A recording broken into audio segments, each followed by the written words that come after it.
وہ دروازے نہ بند کریں جن دروازوں کی برکت سے روزی آتی ہے۔ ایک حدیث میرا دل کرتا ہے آپ کو یاد ہو جائے، مستدرک للحاکم میں حدیث ہے۔ حضرت انس بن مالک رضی اللہ تعالیٰ عنہ فرماتے ہیں ایک بھائی حضور کی بارگاہ میں بیٹھا رہتا تھا، نکما نہیں تھا، شارحین حدیث کہتے ہیں کہ کسی مجبوری سے وہ کام نہیں کر پاتا تھا، یا کرتا تھا تو کام آگے نہیں چل پاتا تھا،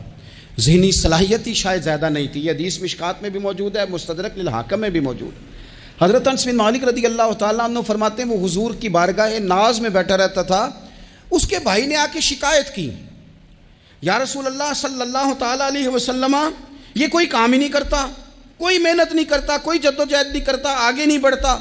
مجھے اس کی ضروریات کی کفالت کرنی پڑتی ہے، مجھے جدوجہد کرنی پڑتی ہے، مجھے اس کے معاملات کا خیال رکھنا پڑتا ہے، آپ اسے سمجھائیں۔ تو حضور نے بہت سارے لوگوں کو سمجھایا جو کام نہیں کرتے تھے۔ ہمیں سیاستہ میں وہ حدیث بھی ملتی ہے جس بندے کو نبی پاک صلی اللہ علیہ وسلم نے کہا تھا کہ تیرے پاس جو بھی گھر میں ہے لا، تو وہ پیالہ اور کمبل لائے تھے، حضور نے بیچ کے کہا تھا جا کلاڑا خرید کے لا اور لکڑیاں کاٹ کے تو بیچ کے اپنا اور اپنے گھر والوں کا پیٹ پال۔ یہ ساری باتیں اپنی جگہ پر یہاں نبی پاک نے ایک روحانی مسئلے کا حل بھی بتایا۔ اللہ کے محبوب علیہ السلام سے عرض کی حضور یہ یہیں بیٹھا رہتا ہے اور سارے ہی کام مجھے کرنے پڑتے ہیں۔ تو حضور نے نظر مبارک اٹھا کے بھائی کی جانب دیکھا جو بھائی کا شکوہ کر رہا تھا، تو کریم محبوب فرمانے لگے ہو سکتا ہے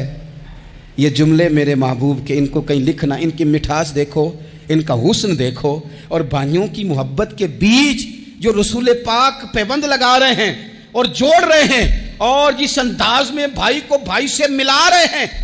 اس لہجے کے حسن کی مٹھاس کو بھی ذرا چکھ کے دیکھو۔ حضور فرمانے لگے ہو سکتا ہے رب تمہیں جو رزق دے رہا ہے وہ اسی بھائی کی وجہ سے دے رہا ہے۔ بھائی پائیاں دے ویری ہوندے تے بھائی ہی پائیاں دیاں باواں، او بھائی ہو سکتا ہے اس کی وجہ سے تجھے مل رہا ہو، اس کی وجہ سے۔ وہ دروازے نہ بند کریں جن دروازوں کی برکت سے روزی آتی ہے۔ کبھی بھی وہ کام نہ کریں جن کاموں کی اگر آپ کو کل تک برکت تھی،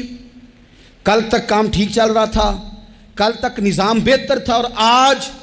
آپ کو محسوس ہوتا ہے کہ کہیں کمزوری آ گئی ہے، کہیں حالات اس طرح کے نہیں رہے، تو پھر آپ غور کریں کہیں ایسا تو نہیں کسی غریب کا آپ کے گھر سے رزق جاتا تھا اور آپ نے بند کر دیا، کسی کی مدد ہوتی تھی آپ نے بند کر دی، کسی کے ساتھ شفقت ہوتی تھی آپ نے بند کر دی، کوئی شخص آپ کی وجہ سے تسلی میں تھا اور پھر آپ نے اسے تکلیف میں ڈال دیا۔ اللہ کے محبوب نے فرمایا تمہارے کمزوروں کی وجہ سے تمہیں رزق دیا جاتا ہے، تمہارے ضعیفوں کی وجہ سے تمہیں رزق دیا جاتا ہے۔ تم نے تو ایک بندہ یہ کہہ کے نکال دیا کہ جا تیری تنخواہ میں نہیں دے سکتا، لیکن کیا پتا کہ اس کی تنخواہ کی وجہ سے ہی باقی سارا کچھ بھی آتا ہو،